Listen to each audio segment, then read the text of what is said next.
Je te recommande, ô Dieu, ces moments, ces instants, pour que ta bonne main, qui ne soit pas aussi courte pour sauver, agisse pleinement au milieu de nous. Tu es celui qui sonde les cœurs et les reins. Rencontre, Seigneur Dieu, chacun dans sa vie, dans son problème, dans sa difficulté et dans ses désirs. Au-dessus de tout, tu es éternel. Permets que le Saint-Esprit répande tes grâces au milieu de nous et que ta présence soit une bénédiction pour chacun. Sois loué, sois exalté. Alors que nous voulons recevoir ta parole, nous te confions nos cœurs. Que nos cœurs soient des sols fertiles où cette parole poussera et portera des fruits avec abondance. Bénis ton serviteur. Utilise-le, qu'il nous parle comme annonçant les oracles de Dieu et que ta gloire soit réelle et manifeste. Au nom de Jésus. Amen. Amen. Nous acclamons le Seigneur des Seigneurs. Tunashangilia Bwana mabwana. Est-ce que tu peux bien acclamer le Seigneur des Seigneurs? Tunakushangilia mzuri Bwana mabwana. Offre des acclamations de joie, de bénédiction au Seigneur. Et que la gloire de Dieu soit sur toi. Et que ce culte soit une bénédiction pour toi. Il est le roi des rois et le Seigneur des seigneurs. Que Dieu soit loué et que Dieu soit béni. Bien-aimé dans le Seigneur, bonjour.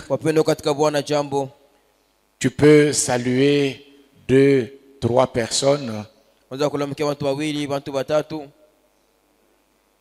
Est-ce que tu vas saluer 2, 3 personnes en étant assis? Tiens-toi debout. Mon frère, tiens-toi debout, salue 3 personnes. Souhaite-leur la bienvenue dans la maison de Dieu et bénis-les également. Que Dieu soit loué et que Dieu soit béni. Asseyez-vous de ce côté. Amenez une enveloppe là où il y a le frère.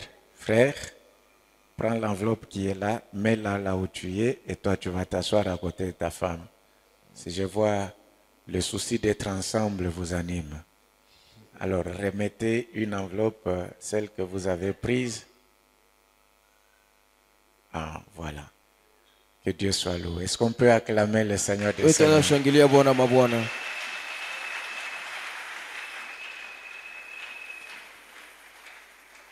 Nous sommes dans la joie d'être là ce matin. Et nous bénissons le Seigneur qui nous a donné ces moments. Pendant qu'on était en train d'évoluer avec le séminaire, je me suis rappelé la parole que Jésus avait dite à ses disciples. Lorsqu'ils étaient en train de prendre la dernière Sainte Seine, il dit, j'ai désiré vivement manger cette scène avec vous. Vous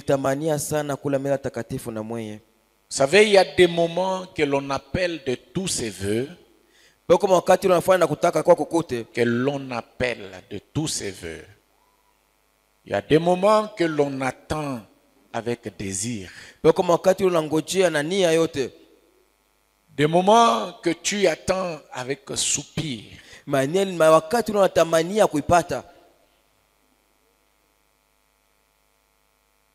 moments que l'on attend avec soupir.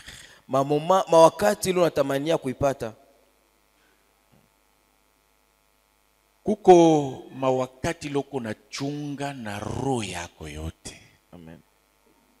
C'est-à-dire, ton cœur attend ce moment-là. Ton esprit attend ce moment-là. Ton âme attend ce moment-là. Et tout ton être Attends ce moment-là. na umutu wako wote unachunga ile mawakati. La victoire commence Ushindi inaanzaka quand l'on sait discerner le moment par lequel tu passes. Sa unajua kuvumbula mawakati ile mulu kunapitisha. Les gens sont encore distraits. Watu wangaliki mulengamisho. Je dis ceci. Nasema hivi. La victoire commence Ushindi unaanzaka quand tu sais discerner les temps par lesquels tu passes. kama wakati unajua kuvumbula mawakati ile kunapitisha. Parce que chaque temps Juu kila wakati a toujours un message qu'il vient déposer dans ta vie. iko paka na ujumbe mmoja ile kunakia kuweka mu maisha yako. Chaque temps Kila wakati a toujours une information qu'il vient déposer dans ton cœur. iko paka na habari moja iko nakia kuweka moro yako. Et lorsque tu sais jouir de ce temps, Sasa wakati unajua kufurahikia ile wakati, ta vie ne changera pas, et ta vie ne tardera pas à changer. maisha yako haitakawia kubadilika. Ta vie ne manquera pas à changer. Maisha yako haitakosa kubadilika. Ce temps est un temps très précieux pour nous.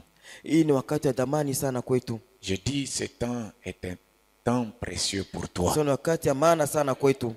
Et le message est très précieux pour toi et Na pour moi. ujumbe ni wa thamani sana kwako na kwangu. Si tu as compris, Kama unaelewa, dis Amen sema amina. et acclame le Seigneur. Na ushangilie Pendant Bwana. que le pasteur Jonathan Wakati s'avance, Pastor Jonathan anashangilia acclame le roi des rois, Shangilia mfalme wa le Seigneur wafalme, des seigneurs.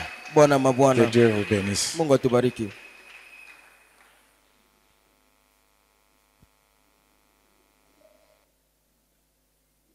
Bonjour à tout le monde. Jambo kwa wote. Bonjour à tout le monde. Bonjour. C'est avec un cœur rempli de gratitude Ni pamoja na roho na jana shukrani que nous voulons rendre grâce à notre Dieu pour tout ce qu'il a été pour nous pendant toute cette semaine. ndio tunapenda kumshukuru Mungu juu yote alikuwa juu yetu mwijuma yote mzima, Et pour la matinée spéciale qu'il nous donne, na juu asubuhi ya upekee ile anatupatia clôturer le travail que nous avions commencé depuis le dimanche passé. ndio tupate kumaliza kazi ile tulianza tangia siku ya Jumapili. Hier la nuit, j'étais en train de prier de tout mon cœur. Jana usiku nilikuwa naomba na roho yangu yote, Je priais pour ce service nilikuwa naombea hii kazi et je demandais à Dieu qu'après avoir crié pendant toute la semaine, il faut que quelque chose se passe dans la vie de quelqu'un. nilikuwa naombea Mungu, kisha kulalamika juma yote mzima, inapasha kitu mmoja kifanyike maisha ya mtu moya, Et il m'a dit d'une manière claire, na aliniambia mnamuna moya wazi wazi, il y a un mouvement de changement de saison qui est en train d'arriver. peko tendo mabadiliko ya wakati ile kunafika.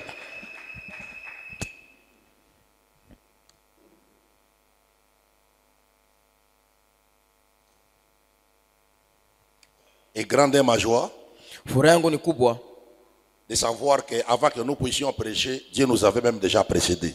juu ya kujua kusema tambele ya siku hubiri Mungu alitutangulia zamani. Je voudrais de tout mon cœur, une fois encore, dire merci au couple pastoral. Napenda tena kusema na roho yangu yote kusema asante kwa Josh ya pastor, Leur amour et leur fraternité mapendo yabo, bunduku yabo, me va droit au cœur. nenda barabara muro yangu. Merci beaucoup, pasteur, pour la confiance renouvelée. Asante bwana pastor, jamaa tumaini tena tupatia upya. Et merci à toute la grande équipe, Asante kwa timu yote kubwa, cette merveilleuse équipe qui travaille ensemble avec les pasteurs. hii timu ya mastajabu kwa natumika pamoja na pastor. Je suis plus que convaincu que la visitation commencera par vous. Niko na zaidi ya hakikisho kusema kutembelea kutanzia kwenu Et ça va se répercuter sur toute l'église. na itaingia mkanisa yote mzima. Amen. Amen. Le thème que nous avions abordé depuis le dimanche passé Kishina tulisemezea tangia siku ya Jumapili iliyopita et dont nous avons exploité pendant toute cette semaine na tulisemezea kio juma yote mzima est intitulé kinaitwa Une nouvelle saison arrive pour ton utilité. wakati ya sasa inafika juu ya faida yako. C'est plus qu'un thème, Inapita kishina, c'est plus qu'une prédication. ni zaidi ya mahubiri, c'est plus qu'un enseignement, ni zaidi ya mafundisho, c'est une prophétie. inakuwa ni matabiri. Oh, c'est ta façon de dire amen qui m'étonne. Ni namna ya kusema amina ndio inanishangaisha. Je disais, c'est une prophétie. Nilikuwa nasema ni matabiri. Alors aide-moi à être le second prédicateur vis-à-vis de ton voisin. Dis à ton voisin, il y a une nouvelle saison qui arrive pour ton utilité. Dis-lui encore, dis cette fois-ci, que le diable le veuille ou pas, tu es en train de shifter dans une autre saison. Et si tu crois, acclame très fort, donne gloire à Jésus-Christ.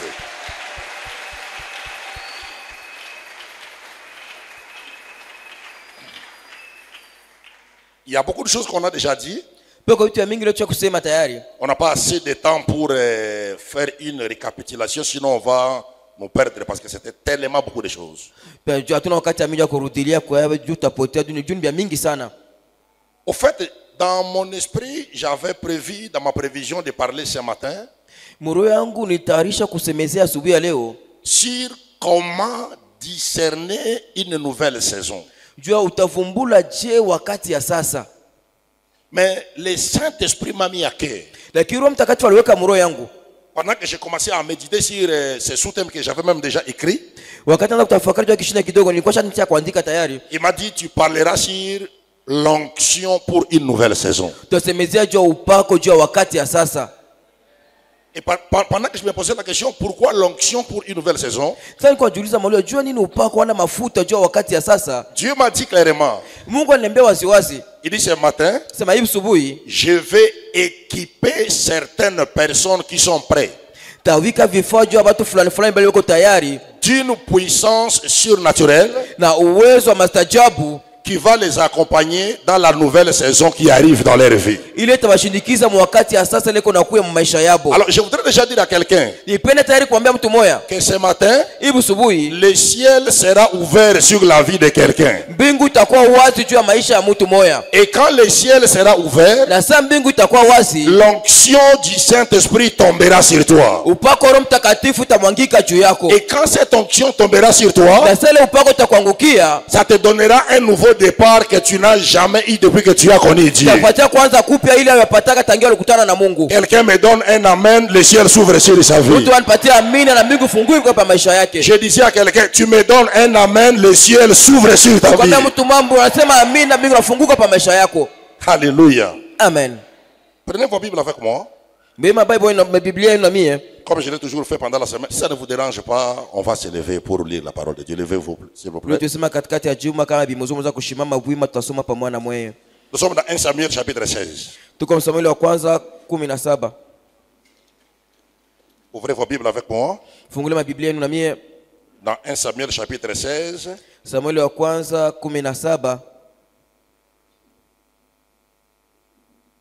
On va commencer à partir du 11e verset.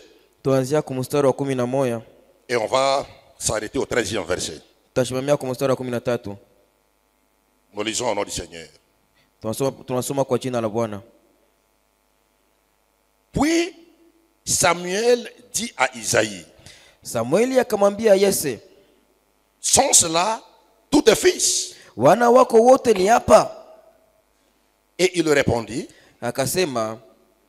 il reste encore le plus jeune, mais il fait paître les brebis. Alors Samuel dit à Isaïe, envoie les chercher, car nous ne nous déplacerons pas avant qu'il ne soit venu ici.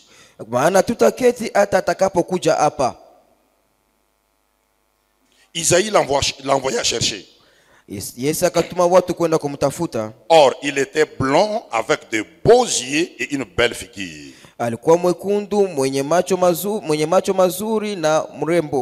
L'Éternel dit à Samuel, lève-toi, oins-les, car c'est lui.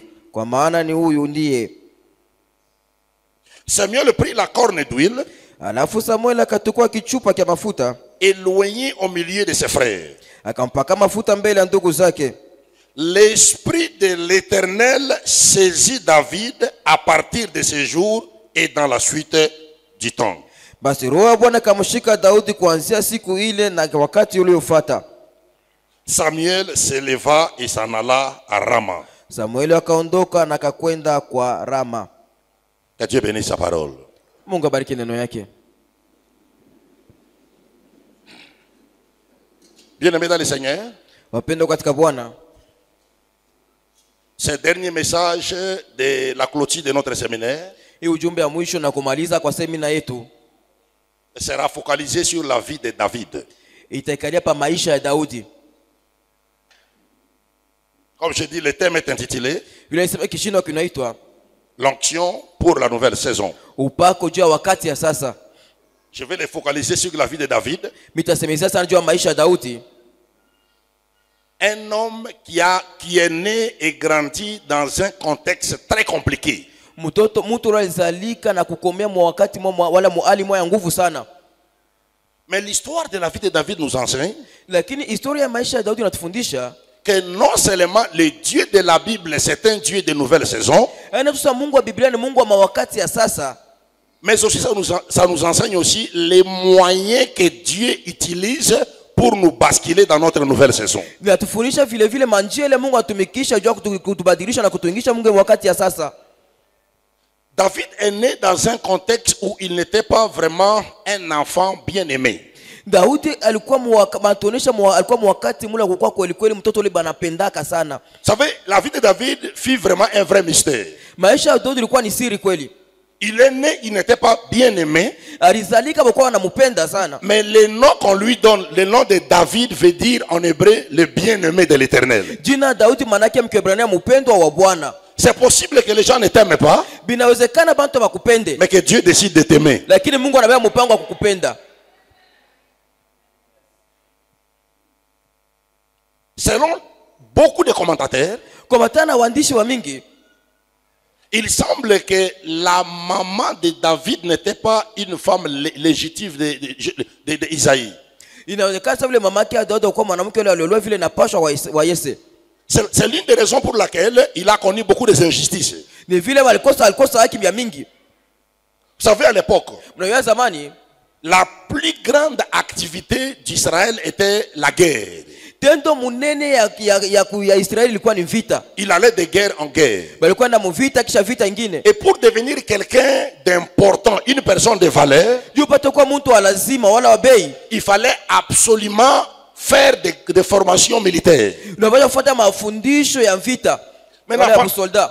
pendant que David grandissait avec les autres, Sasa Daudi kuna komea na bengine, on prend tous les frères de David, ils vont faire des académies militaires baba ndugu yake ya Daudi wote wanaenda kujifunza mafundisho ya busolda pour qu'ils deviennent des personnes de valeur et utiles dans leur communauté. juu bakuwa bantu baheshima na batamani mu mkundi yabo ya bantu bengine. D'ailleurs, pendant que cette histoire s'est passée, Japo wakati historia iko nafanyika, Israël s'est préparé pour se battre avec les Philistins. Israeli kwa jitayarisha juu kumbana na Wafilistini. Les frères de David vont se faire former dans les académies militaires Bandugu yake ya Daudi wanaenda kujifundisha mu masomo ya askari pour devenir importants. juu kwa balazima. Mais David, lui, on le prend et on l'envoie pour aller paître les brebis dans la forêt. Daudi wanamubeba na mtuma akachunge makondoo mpori. C'était une façon de le minimiser. Ilikuwa namuna kumbeula. Mais ce que j'aime, quand David est parti dans la forêt, Ile mimi napenda saa Daudi alienda mpori, derrière les brebis, nyuma ya makondolo il a appris deux choses. alifunda vitu viwili. La première, Ya kwanza c'était la louange. ilikuwa ni sifa, Et la deuxième, na ya pili c'était la prière. ilikuwa ni maombi. Pendant qu'il était derrière les brebis, Sasa alikuwa nyuma ya makondolo, il s'est fabriqué sa première harpe. alijitengenezea kinanda chake cha kwanza. Et pendant qu'il gardait les brebis de son père, Na sasa alikuwa anachunga makondolo ya baba yake, il jouait sa harpe, alikuwa anapiga kinanda yake, il adorait le Seigneur. alikuwa anamwabudu Bwana. Et quand l'Esprit de Dieu descendait sur lui, Na sasa Roho Mungu alikuwa anashuka juu yake, il commençait à prier. alikuwa anaanza kuomba. C'est comme ça que Dieu l'a localisé dans la forêt. Ni vile Mungu alimpata kule alikuwa mpori. Quand Saoul a désobéi à Dieu Na wakati Saulo alishindwa kumtii et Mungu, que Dieu a décidé de rejeter Saoul, Saoul. Na Mungu aliwa mpango kumtupilia Saulo. Il a commencé à parcourir Israël, Akaanza kuzunguluka Muisraeli. chercher celui qui remplacerait Saoul. Jia kutafuta ule tamkombola Saulo. Il regarde au fin de la forêt. Anaangalia kumwisho ya pori. Il voit un jeune homme Anaona kiana en train de louer Dieu de tout son cœur iko na musifu Mungu na roho yake yote. et en train d'adorer le Seigneur. Na iko na mwabudu Bwana. Et Dieu dit c'est lui. Na Mungu asema ni huyu. Alors, établir celui qui va les remplacer. Mimi nakia kushimika ule tamkombola. Il n'épargnera pas ma vie. Kweli kweli ataniua. Et Dieu lui donne une stratégie. Na Mungu anampatia ufundi. Il dit quand tu arriveras là-bas, Sema sasa utafika kule. tu ne diras pas que tu es venu oindre les rois. Au utamwambia sio unakiwa pakala mafuta mfalme. Tu amènes avec toi une génisse, tu diras que tu es venu offrir un sacrifice. Wewe na mwana kondoo mtoko utasema unakiwa kutoa sadaka. Et tu inviteras Esaïe et tous ses enfants là-bas. Na utalika Yese na matoto yake bote kule. C'est comme ça que les choses se sont passées. Ndio vile vitu vilifanyika. Il est arrivé, Anafika. dès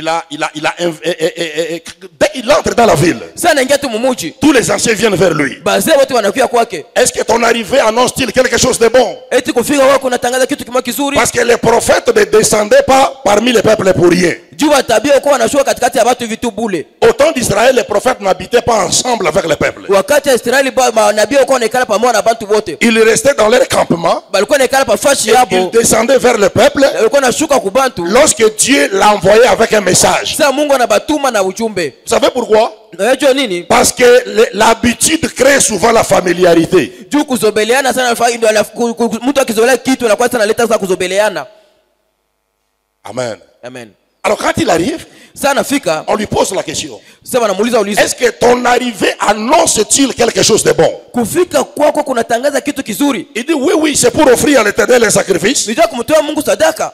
Appelez-moi Isaïe avec toute sa maison. Uniitie Yesu na matoto yake na nyumba yake yote mzima. Il dit sanctifiez-le, amenez le sacrifice. Mwatakase waambie wakie sadaka. Les anciens sont venus Bazee banakuya. et on a sanctifié Isaïe et ses enfants, ils sont venus. Bakatakasa Yesu na matoto yake na bakakuya. Lui, il avait l'huile entre ses mains. Yeye alikuwa na mafuta mikono yake. Quand il voit le premier fils de Isaïe, Sasa anaona mtoto wa kwanza wa Yese. qui s'appelait Eliab, Yele jina yake alikuwa ni Eliab. qui était physiquement gabarit de la taille. Bwana alikuwa kafiata wa umbo tu. Il se dit dans son cœur, Anajiambia muro yake, certainement c'est celui-ci loin de l'Éternel. kweli kweli unje mpaka leo mafuta wa Bwana. Dieu lui dit, faites attention. Mungu ambaye afanya angalisho. Ne prends pas garde à son apparence. Wewe usiangalie vile eko. L'homme regarde l'apparence, mais moi je regarde le cœur. Mungu anaangalia mtu anaangalia hali ya mtu lakini mimi naangalia roho. Ce n'est pas lui. Aina yeye. Il dit à Isaïe, amène le deuxième. Anaambia Yesu leta wa pili. On amène Abinadab. Baleta binadamu. Dieu dit, ce n'est pas lui. Mungu anasema aina yeye. On amène le troisième. Baleta wa tatu. Dieu dit, ce n'est pas lui. Mungu anasema aina yeye. On amène le quatrième. Baleta wa nne. Dieu dit, ce n'est pas lui. Mungu anasema aina yeye. Jusqu'à ce que tous les 7 sont venus. Basa bote wasa wanapita. Et Dieu a dit à Samuel, il n'est pas ici. Mungu anaambia Samuel ana hapa. Et vous savez, Na mnajua? en réalité, Isaïe n'avait pas 7 enfants, il en avait 8. Kwa kweli Yesu alikuwa na watoto basaba, alikuwa na bomu 8. Mais il n'a présenté que 7. Lakini anaonyesha paka basaba. Et j'aime comment on décrit l'histoire dans la version anglaise. Mimi napenda vile wanaandika historia mu tafsiri ya anglais. Quand les prophètes demandent à Isaïe, Sasa nabii anamuuliza Yesu, sont-ce tous tes fils? hapa ndio watoto bako bote? Dans la version anglaise, il répond, il dit, il y a encore un autre. Mke mwanglais anajibu anasema pakingariki mwingine. Donc David n'était pas compté, on le considérait comme un autre. Daudi alikuwa na mboko na vile nani mwingine tu. Vous pouvez imaginer le niveau de l'injustice que David connaissait dans sa propre famille. Unaona kipimo kutokuhesabiwa ile na Daudi alikuwa anaishi mjamii wake. Quand on vient oindre le roi, Sasa ndio pakala mafuta mfalme. on présente tout le monde sauf lui. Banaonesha bantu bote isipokuwa tu yeye. Mais j'ai une bonne nouvelle pour quelqu'un ce Kuna matin. habari njema juu ya mtu masubuhi ya leo. Lorsque les hommes refusent de te présenter, Sasa bantu wanakatala kukuonesha. quand ta saison arrive, Sasa wakati yako inafika, c'est Dieu lui-même qui va te ni présenter. Mungu yeye mwenyewe atakuonesha. Et Samuel dit à Isaïe, Na Samuel anamwambia Yesu, nous ne nous déplacerons pas de cette place. hatutatoka pa hii fashi Si le un autre là n'arrive pas, kama ule mwingine ule ashafika. et tout était bloqué. Na biote walishimamia pale. Isaïe, il a envoyé chercher David. Yesu akatuma watu wakamtafute Daudi. Alors qu'il sentait l'odeur des brebis. Sasa kuna ananuka harufu ya bakondolo. Il ne parlait que le langage des brebis. Alikuwa sasa paka misoma bakondolo. Qui pouvait l'amener là où il était parti? Nani angemuleta kule alienda? Si ce n'était pas l'Éternel, le Dieu des armées. Kama ingekuwa milele Bwana majeshi. Dès qu'il arrive, Sasa tu anafika, la Bible dit David était non seulement beau du cœur, mais il était aussi physiquement beau. anasa alikuwa paka na roho mzuri, alikuwa na mkimwili alikuwa mzuri. Et quand le prophète le voit, Na sana pia anamuona, Dieu lui dit, Mungu anamwambia, c'est lui. njoo yeye. Alléluia. Amen. Ça, ce n'est pas écrit, Ile yandikiwe. mais je l'imagine seulement. Lakini nafikiri nawaza tu. Dieu lui dit au prophète, c'est lui. Mungu anambia nabii njoo Il yeye. dit, je l'ai découvert dans la forêt là, en train de jouer la harpe, en train de louer et à chercher l'éternel. Nilimvumbula mopori kuna piga kinanda kuna sifu na kumwabudu Bwana. Et c'est lui qui est l'homme selon mon cœur. Na njoo mtu ule kuambatana na roho yangu. Et c'est lui que tu oindras pour roi. Na hiyo utampakala mafuta juu kwa mfalme. La Bible dit, Biblia inasema Samuel a pris la corne Samuel akabeba pembe d'huile ya mafuta et il a oint au milieu de tous ses frères. na akampakala mafuta katikati ya banduku yake bote. Mais ce que je voudrais que tu saches ce matin, Ile mimi napenda ujue asubuhi. le socle de mon message de ce matin Kishina ya wala msingi ya ujumbe wangu asubuhi ya leo est au verset 13. iko kwa mstari wa 13. Samuel prit la corne d'huile Samuel akabeba chupa akabeba pembe ya mafuta et l'oignit au milieu de ses frères. na akampaka mafuta katikati ya ndugu zake. La Bible dit, Biblia inasema l'esprit de l'Éternel descendit sur David. roho ya Bwana kamshukia Daudi. Je vais vous poser deux petites questions. Tameuliza ulizo mbili tu kidogo. Répondez-moi à haute voix. Unijibie na sauti kubwa. Qu'est-ce qui a été versé sur la tête de David? Bali mwanga nipa kichwa Daudi. Je ne t'entends pas très bien. Sikushikie mzuri. Qu'est-ce qui a été versé sur la tête de David? Bali mwanga nipa kichwa Daudi. Mais qu'est-ce qui est descendu sur la vie de David? Ni nini lishuka pa maisha ya Daudi? Pardon? Pardon? L'huile a été versée sur sa tête, Mafuta nimwangia pa kichwa yake, mais l'esprit de l'Éternel est descendu sur lui. lakini roho ya Mungu kashuka juu yake. À partir de ce jour Kuanzia ile siku et dans la suite des temps, na wakati ile alifuata, David est devenu une autre personne. Daudi akakuwa mtu mwingine. Ce matin, Ibu subuhi l'Esprit de Dieu va descendre sur quelqu'un au milieu de nous ce matin. roho ya Mungu atashuka juu ya mtu mmoja katikati yetu hii asubuhi. Je le dis avec précision Mimi nasema na hakikisho, parce que Dieu m'a dit juu Mungu ananiambia que dans ce culte spécial muibada ya upekee de l'onction pour la nouvelle saison, ya upako juu ya wakati ya sasa, il va équiper quelqu'un au milieu de nous avec une capacité surnaturelle. atafika vifaa mtu mmoja katikati yetu na uwezaji mwa mastajabu. Le Dieu de la Bible n'a pas changé. Mungu wa Biblia kubadilika. Ce qu'il a fait hier, Bila alifanya jana, il peut aussi le reproduire aujourd'hui. anaweza tena kubifanya leo. Tout dépendra du niveau de ta foi. Ile yote yatazamia kipimo ya imani yako. Si tu crois, Kama unaaminia, tu vas le recevoir. utaipokea. Si tu ne crois pas, Kama uaminie, tu es disqualifié. wewe unatoshewa. Si tu crois, Kama unaaminia, tu vas le recevoir. utaipokea. Mais si tu ne crois pas, Kama uaminie, tu es mis à côté. wewe unakuweka pembeni. Si tu crois Kama unaaminia, que l'Esprit de Dieu, roho wa Mungu, que l'onction de Dieu upako wa Mungu viendra sur ta vie ce matin, beba maisha yako asubuhi ya leo. donne-moi un très bon amen. Amina mzuri. Alors, le but de ce message Shabaha ya hii ujumbe est d'aider chacun de nous ni kusaidia kila mmoja wetu à comprendre que, kuelewa kusema, numéro 1, ya kwanza, lorsque Dieu veut changer ta saison, sa Mungu anapenda kubadilisha wakati yako, il va t'équiper d'une force surnaturelle atakuvika nguvu ya mastajabu que la Bible appelle l'onction. ile Biblia inaita upako wala mafuta. Lorsque Dieu veut changer la saison de ta vie, Sa Mungu anapenda kubadilisha wakati ya maisha yako, il va t'équiper d'une force surnaturelle. atakuvika nguvu ya mastajabu. Vous savez, la plupart des gens de ce monde Na watu wa mingi mwi dunia qui ne connaissent pas Dieu, bale abamjue Mungu, qui ne croient pas en Dieu, bale abamwaminie Mungu, lorsqu'ils veulent faire de grandes choses, sababu wanapenda kufanya vitu binene, souvent ils vont chez les féticheurs. mara mingi waenda kwa mifumu, D'autres, ils vont dans des loges bengine baenda kwa maloji pour chercher une force kwa supérieure. kutafuta nguvu ya yulu. Mais cette force qu'ils cherchent là, Ile nguvu yako natafuta c'est le fake one. inakuwa ya ovyo wala ya bongo. C'est une force qui les donne un petit peu et ça les détruit avec les dents. Parce que le diable est l'ami des personnes. Mais la véritable force qui impacte la vie des gens et qui change la vie des gens pour le meilleur est retrouvée entre les mains de l'Éternel des armées. Le deuxième but de ce message, c'est pour aider chacun de nous à comprendre que quand l'onction du Saint-Esprit descend sur toi, les choses extraordinaires commencent à se produire dans ta vie. Lorsque l'onction du Saint-Esprit descend sur toi, les choses extraordinaires commencent à se produire dans ta vie. Le mot extraordinaire signifie tout simplement au-delà de la capacité humaine. Et le troisième but de ce message, c'est pour aider chacun de nous à comprendre comment recevoir l'onction pour la nouvelle saison.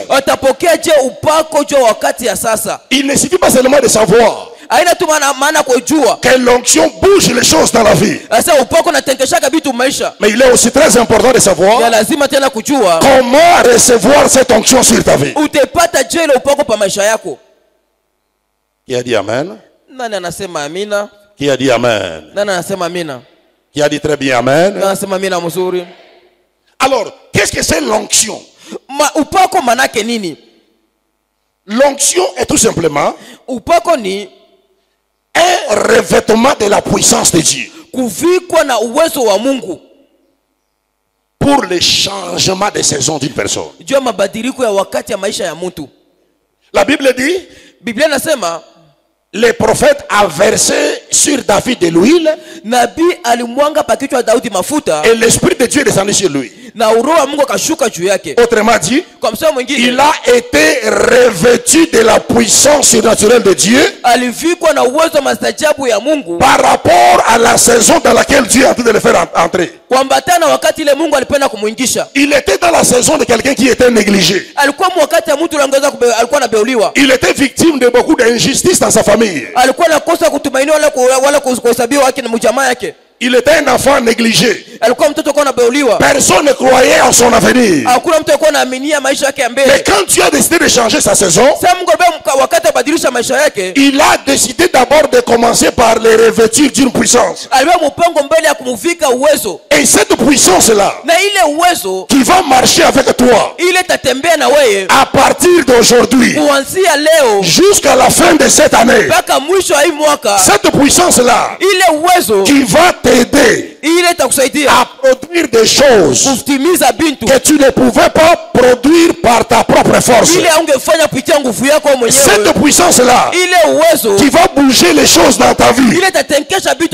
Cette puissance-là qui va forcer les portes et qui va te faire entrer là où tu ne pouvais jamais entrer par toi-même. La Bible l'appelle l'onction. Quelqu'un dit après moi l'onction. Dis-le très bien, l'onction. Je ne t'entends pas très bien. Dis-le bien, dis l'onction du Saint-Esprit.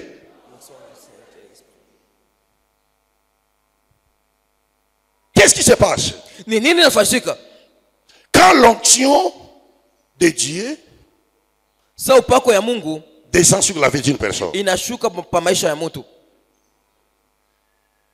qu'est-ce qui arrive? Quand l'onction de la nouvelle saison tombe sur toi, lorsque l'onction de la nouvelle saison tombe sur toi,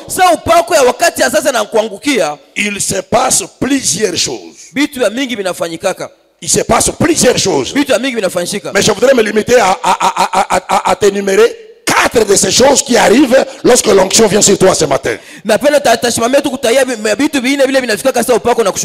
Lorsque l'onction de la nouvelle saison vient sur toi, Sa upako ya wakati ya sasa nakuya juu yako. numéro 1, Ya kwanza, vous recevez la faveur du roi. munapata fazila ya mfalme. Vous recevez la faveur des rois. Munapata fazila ya mfalme. Dans le texte que nous venions de lire, Myosomi tunatoka kusoma à partir du verset 19 jusqu'à 22, kuanzia mstari wa 19 mpaka 12. 1 Samuel chapitre 16 verset 19 à 22, Samueli wa kwanza 16 kuanzia mstari wa 19 mpaka 12. la Bible dit, Biblia inasema Saoul envoya des messagers à Isaïe Saulo akatuma wajumbe kwa Yese pour lui dire, juu kumwambia, envoie-moi David ton fils, unitumie Daudi mwana wako qui est avec les brebis. aliye pamoja na kondoo. Isaïe prit une âne Basi Yese akatoa punda qu'il chargea de pain aliyebebesha et mkate d'une outre de vin na chakula ya mvinyo et d'un chevreau, na kwenda na mbuzi, et il envoya ces choses à Saoul par David son fils. akatuma vitu vile kwa Saulo kupitia mwana wake Daudi. David arriva auprès de Saoul. Basi Daudi akafika kwa Saulo, Il se présenta devant lui. akasimama mbele yake, Oh, j'ai aimé ce qui s'est passé. na pele fanshika. Quand il arrive, il se présente. Sasa nafika njionesha, La Bible dit, Biblia inasema il plut beaucoup à Saoul akampendeza sana Saulo, et il lui fit désigner pour porter ses armes. akamubeba juu kubeba masilaha zake. Saoul fit dire à Isaïe, Saulo akatuma waambie Yese, je te prie na kusi de laisser David à mon service, kumwacha Daudi kubakia kwa kazi yangu, car il a trouvé grâce à mes yeux. maana napata neema mbele yangu. Alléluia. Amen. Le premier effet de l'onction, Tendo ya kwanza ya upako, c'est que ça te donne la faveur des rois. inakupatia fazila ya mfalme.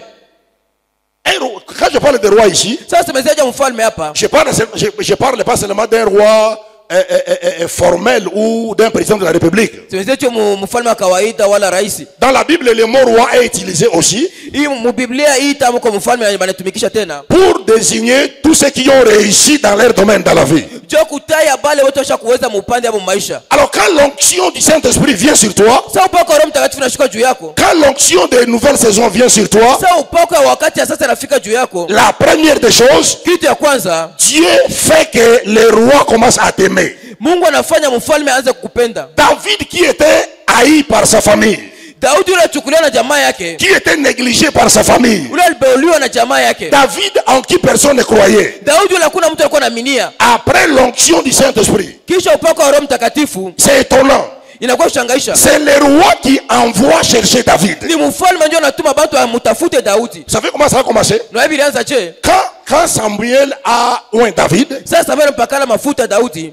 la Bible dit, Biblia inasema l'onction de Dieu qui était sur Saoul l'a quitté. upako wa Mungu ulikuwa pa Saulo kamtoka. L'esprit de Dieu l'a quitté Roho ya Mungu kamtoka, et ça a été remplacé par un mauvais esprit de Dieu. ikakombolewa na roho na pepo mchafu wa Mungu. Alors Saoul commençait à devenir inconfortable sur le trône. Saulo kukuwa tena msalama pa kichi. Amen. Amen. Et ses conseillers lui dit, Na umwa ushauri wake akamwambia, pour soulager ton âme, jua kusafisha wako wala kuweka tu as besoin de quelqu'un qui va jouer la harpe. uko lazima mtu atapiga kinanda. Quelqu'un qui peut jouer la bonne musique pour toi, Uleta mtu atapiga muziki ya mzuri juu pour yako. que l'esprit du roi se rafraîchisse. Juu roho ya mfalme kwa tena mzuri. Or, celui qui savait jouer la musique et la harpe, Yule japo kwa yeye kupiga kinanda na muziki. c'est celui que Dieu avait choisi dans la forêt. Ni Mungu, mtu ule Mungu achakulaka mpori. Et le même conseiller dit, il dit à Saoul, Na yule mshauri mwa mwana ambaye Saulo. il dit, je connais un des fils d'Isaïe. Na yule mmoja watoto wa Yese. Tu peux faire ce boulot-là. Ule anafanya ile kazi. Et le roi dit, vite, allez me le chercher. Zamfasa mbio mwana mkamtafute. Et quand on a amené David, Sawa anamleta kwake. quand on a amené David, Sawa anamleta Daudi. la Bible dit, Biblia inasema, quand le roi voit David, sasa mfalme anamwona Daudi. tellement qu'il avait déjà l'onction, Daudi vile alikuwa na upako sana. la Bible dit que David plut beaucoup au roi. Biblia inasema Daudi akamfurahisha sana mfalme. Il l'aima de tout son cœur, Akampenda na roho yake yote. ne sachant pas Asijue que c'est cette personne ici qui va me remplacer sur le trône. hasa ni huyu mtu atanikombola pakichi. Bien-aimé dans le Seigneur, Wapendwa katika Bwana, lorsque l'onction du Saint-Esprit vient sur toi, sasa upako Roho Mtakatifu nakuja juu yako. Dieu fait que les gens qui sont élevés en dignité commencent à t'aimer. Mungu anafanya wale utakoshio basha kuinuliwa mheshima banza kupenda. Je me tiens sur cette chair. Nashimama pa mimbari. Je ne sais pas à qui je parle. Sijui ile niko nasema naye. Mais je déclare sur quelqu'un qui est ici. Na kina tangazia mtu ule kwa hapa. Les 6 derniers mois de l'année qui restent. Hii miezi sita ya mwisho ya mwaka inabakia. Tu seras aimé par les personnes qui ont réussi dans le domaine où tu veux réussir. Utapendewa na bantu washa kuweza mpande maisha mule unapenda kuweza. Oh, je ne vois pas la personne à qui je parle. Sio ni mtu ule niko nasema naye. Je suis en train de dire à quelqu'un. Niko naambia mtu moya. Grâce à l'onction que tu reçois ce matin. Kupitia upako leo unapata usubuhi leo. Quand tu vas sortir de ces lieux. Sasa utatoka pa ifashi. Les 6 derniers mois de cette année. Hii miezi sita ya mwisho ya hii mwaka. Tu auras comme une huile de joie sur ton visage. Utaanza vile mafuta furaha pa usula yako. Même les personnes qui t'avaient rejeté hier. Hata watu wale kutupilia jana. Ils vont te rechercher aujourd'hui. Watakutafuta leo. Ceux qui t'avaient négligé hier, wale balikubeula jana, tu vas recevoir des appels. Utapata mamwito yabo. Je ne sais pas à qui je parle. Sijui mimi niko nasema naye. Mais je dis à ça quelqu'un. Naambia mtu moya. Cette année ne finira pas. Hii mwaka haitamalizika. Tu vas recevoir un appel. Utapata mwito moya. Qui va annoncer le changement de ta saison. Utangaza mabadiliko ya wakati yako. Dis amen et reçois cette grâce. Sema amen na pokea neema. Je dis à quelqu'un, dis amen et reçois cette grâce. Pendant que je parle ici, le ciel est ouvert. Et je dis à quelqu'un, il y a un homme, il y a une femme, il y a une autorité dans ce pays qui va manquer le sommeil à cause de toi. Oh. Si tu penses que je fais des blagues, je suis en train de déclarer les oracles de l'Éternel. Je dis cette année ne finira pas. Quelqu'un aura des démangeaisons dans le cœur. Quelqu'un va manquer la paix jusqu'à ce qu'il va te tenir par la main et il va te faire entrer dans ta nouvelle saison. Si tu crois cela, donne-moi un bon amen. Si tu crois cela, dis avec moi très fort, yes. Yes. Dis I believe. I believe. Regarde ton voisin. Dis-lui ça arrive, ça arrive, ça arrive. Dis-lui ça arrive. Dis-lui ça arrive.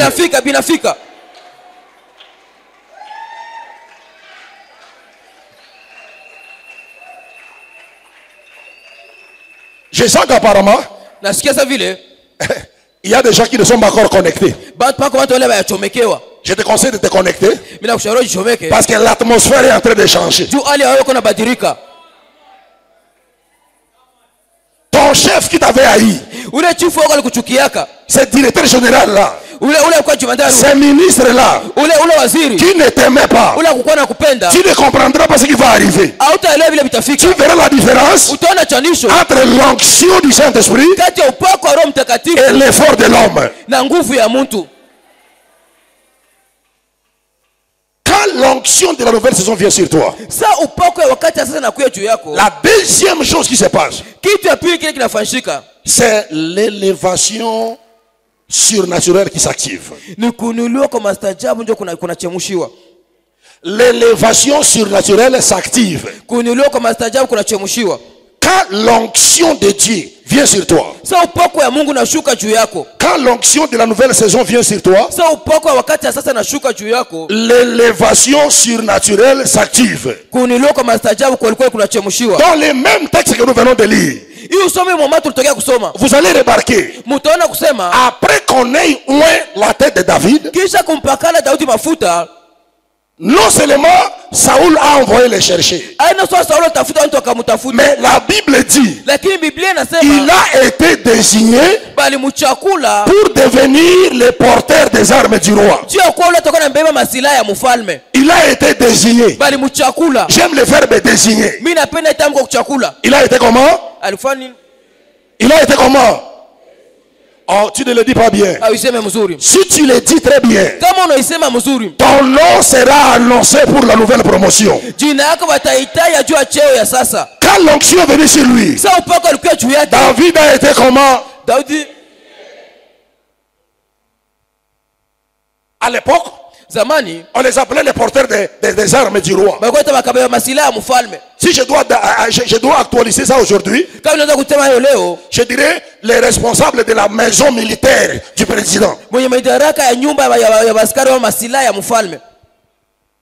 David, quand on désigne David, Saba na mutaya Daudi. à partir d'aujourd'hui, Sema kusema kuanzia tu leo deviens le chef de la maison militaire du roi. unakuwa bwana mkubwa wa nyumba ya masilaha ya mfalme. Il se regarde d'abord. Anachangalia mbele. Il dit quelqu'un comme moi. Sa muntu samie. Je sens l'odeur des brebis. Niko na nuka harufu ya bakondolo. David a vécu dans un environnement Daudi aliishi kwa mazingira où il n'y avait que les mauvaises odeurs des brebis. Mulikuwa baka marufu mbaya ya kondoo. Il est sur le point d'entrer dans le palais royal Yuko mnuka kuingia nyumba ya où kifalme. tout est en or et tout est parfumé. Mule beauty yote biko Il n'est jamais entré dans cet environnement avant. Ashaingia kama fasi ya vile zamani. Je me tiens sur cette chair Na shimama pa mbali. et je déclare Na mimi natangaza ce que Dieu a fait pour David. vile Mungu alifanya juu ya Daudi. De la même manière Na muna moya qu'il a obligé le cœur du roi de le désigner, yale lazimisha roho mfalme kumchakula. il est en train de le faire pour quelqu'un au milieu de nous ce matin. Iko na ifanya juu ya mtu mwa katikati yetu asubuhi ya leo. Oh, le problème c'est que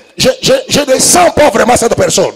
Mambo nikusasikie kwa kweli ule mtu. Je sens dans mon esprit Nasikia moyo yangu que cette personne est ici. ule mtu uko hapa. Cette personne est ici. Ule mtu uko hapa. J'aime quand la Bible dit. Napenda sa Biblia inasema. J'aime quand la Bible dit. Napenda sa Biblia inasema. Dans 1 Samuel chapitre 2 verset 7 à 8. Samueli wa kwanza sura ya pili mstari wa 7 na 8. La Bible déclare. Biblia inatangaza. L'Éternel appauvrit et enrichit. Bwana Mungu anafanya mtu kuwa maskini na Mungu tena anatajirisha tena mtu. Il abaisse et il élève. Anashushaka na anainuaka. J'aime encore beaucoup plus le verset 8. La Bible dit. Napenda tena mstari wa 8 Biblia inasema. De la poussière il retire les pauvres. Toka mavumbi anatosha maskini. Du fumier il relève l'indigent. Toka jalala anatosha mchafu. Pour les faire asseoir avec les grands. Jua kumikalisha na wakubwa. Et il leur donne en partage un trône de gloire. Na wapatia warithi enzi ya utukufu. Je déclare comme un prophète de Dieu. Natangaza vile nabii wa Mungu. Ça sera le témoignage de quelqu'un au milieu de nous ce matin. Na itakuwa ushuhuda mtu mwa katikati yetu ya asubuhi ya leo. La Bible dit que c'est par la puissance de Dieu. Biblia sana kupitia uwezo ya Mungu. C'est lui qui appauvrit les gens. Yeye ndio anakuwa anafanya watu wakuwe Et maskini. c'est lui qui enrichit. Na yeye anafanya kama watu wakuwe batajiri.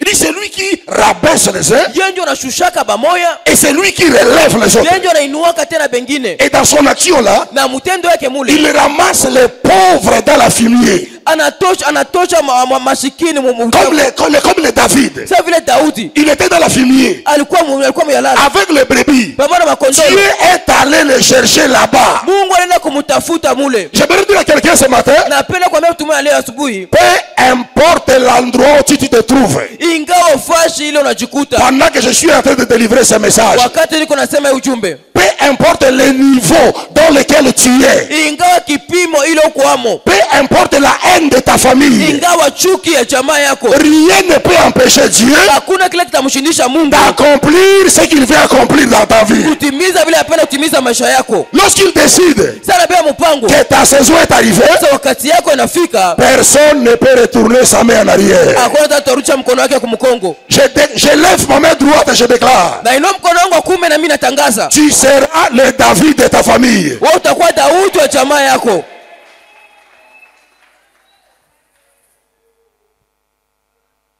Quand l'onction du Saint-Esprit descend sur toi,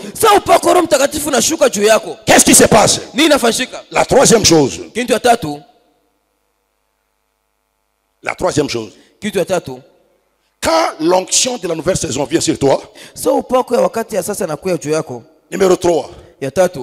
Tous les Goliaths de ta vie tombent par terre. C'est après l'onction de David. Il était oué dans le chapitre 16. Et directement dans le chapitre 17 qui suit. Après son onction, il était capable de faire tomber Goliath.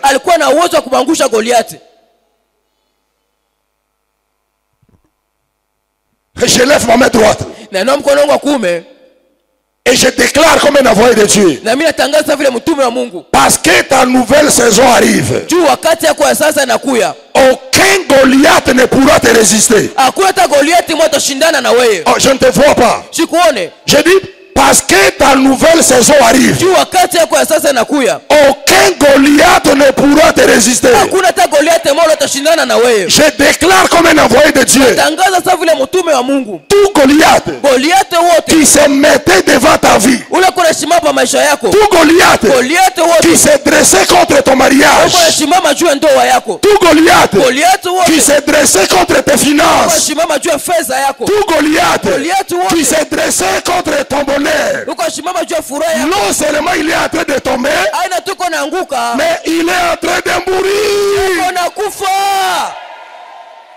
Il faut que ton Goliath meure Inapaswa Goliathi wako akufe. pour que tu vives en paix. Juu uishi msalama. J'ai dit pour que tu vives en paix. Juu uishi msalama. J'ai dit pour que tu vives en paix. Juu uishi msalama. Pour que tu vives en paix. Juu uishi msalama. J'ai dit pour que tu vives en Juu paix. uishi msalama. C'est Goliath-là, Ule Goliathi, c'est sorcier de la famille ule mulozi wa jamaa. qui est toujours en train d'ensorceler les gens Iko paka na loka bantu. pour que vous restez dans cette saison de médiocrité. Chumba kia mwile wakati ya uovyo. Je lève ma main, je déclare Ndio mkono wangu na mimi natangaza. que Goliath tombe, Goliathi anguke. que ce Goliath meurt Goliathi akufe. au nom de...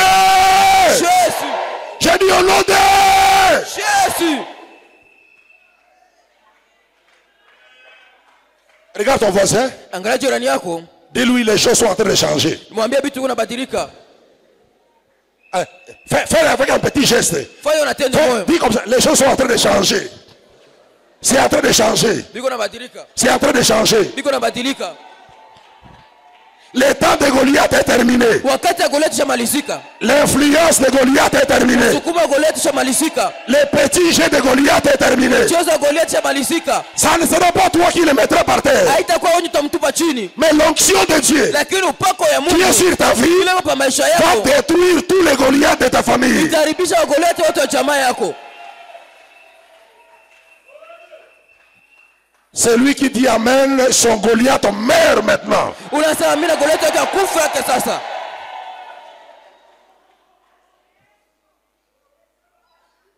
Merci Seigneur. Asante Bwana.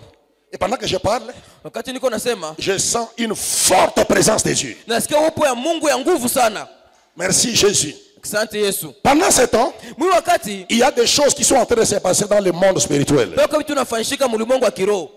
Le même sorcier Baloji moya qui moya avait l'habitude de jouer avec ta santé, balikuwa na nazoweza kucheza na ils afya yako. viendront encore. Batakuya tena. Mais cette fois-ci, Lakini turu ils ne comprendront pas ce qui va se passer. hawataelewa vile vitafanyishika. Ils vont se poser la question, Mtajiuliza uliza. est-ce que c'est la même personne Ati ni mtu moya ou c'est quelqu'un d'autre? wala ni mtu mwingine? Ils ne pourront plus jamais toucher à ta santé. Hawataweza tena kugusa kwa afya yako. Parce que la saison est en train de changer. Wakati kuna badilika. Au nom de... Yesu. Au nom de... Yesu. Au nom de... Yesu. Quand l'onction du Saint-Esprit vient sur toi, Sasa upako wa Roho Mtakatifu unakuwa juu yako. la quatrième et la dernière chose qui se produit, Kitu ya ine na ya mwisho inayofanyika, tu vas de gloire en gloire. unaenda mutukufu kisha utukufu ingine. Quelqu'un dit après moi, de gloire en gloire. De gloire en gloire. Oh, ta façon de parler ne m'encourage pas. Na mna kwa kusema nitie nguvu. Est-ce que quelqu'un peut dire après moi, de gloire en gloire? J'ai vu que tu le fais avec un petit geste. Tu fais comme ça, de gloire en gloire. Ah, j'aime ça. Napenda hiyo. Alléluia. Amen. Pendant que je parle, Sasa niko nasema je sens l'onction de Dieu nasikia upako ya Mungu en train de visiter la vie de quelqu'un. iko natembelea maisha ya mtu moya. Alléluia. Amen. Malgré l'adversité de Saoul contre David, Ingawa upinzani wa Daudi na wa Sauli juu ya Daudi, après avoir découvert que l'onction royale était venue sur lui, kisha kuvumbula sasa upako wa kifalme ukiwa juu yake, il n'a pas pu le stopper. hakuweza kumshimia wala kumzibilia. Quand Saoul a découvert Sasa Sauli alivumbula, qu'en fait, asema les jours où Samuel avait oint ses petits, siku ile Samuel pakalaka mafuta upeti. c'était les jours où les choses ont changé. Ilikuwa ndio siku ile vitu vilibadilika. Et que maintenant, Na hapa sasa l'onction de la royauté s'est déjà déplacée. upako wa kifalme C'est venu ushakuwa sur lui. iko juu yake. Il a commencé à préparer, à monter des complots et à chercher à tuer David. Akaanza kufanya mashauri kutafuta kumuua Daudi. Il a juré qu'il mettrait la tête de David par terre. Akalaba sawa atamuua paka Daudi. Mais malgré sa haine, Ingawa chuki yake, malgré les combats, ingawa mavita, malgré l'adversité, ingawa upinzani, il n'a pas pu stopper David. hakuweza kumjibia Daudi. J'aimerais dire à quelqu'un ce matin, Napenda kuambia mtu asubuhi ya leo, lorsque Dieu te voit, sasa Mungu apakala mafuta, aucun jaloux ne peut te stopper. hakuna hata mtu mmoja mbuvu ataweza kusubiria. Bien au contraire, Wa kinyume, David est allé Daudi alienda de gloire en gloire. utukufu kisha utukufu. Qu'est-ce qui s'est passé? Nini fanyika? Quand David a réalisé, Sasa alifumbula la personne qui a informé David mtu anamjulisha Daudi, que si tu ne fais pas attention, kama ufanya angalisho, mon père va te tuer. baba yangu atakuua. C'était Jonathan, le fils légitime de Saoul. Ilikuwa ni Yonathani mwana wa Saulo. Il dit, si tu ne fais pas attention, Kama ufanya angalisho, il dit, mon père sait déjà baba yangu anajua tayari. que l'onction de la royauté est sur toi. Upako kifalme kwa juu yako. Je viens de vous dire Napenda nitokea kumwambia que les politiciens, sasa watu wa siasa pour le pouvoir, juu ya madaraka ils sont prêts à faire n'importe quoi. beko tayari kufanya kitu kyokyote.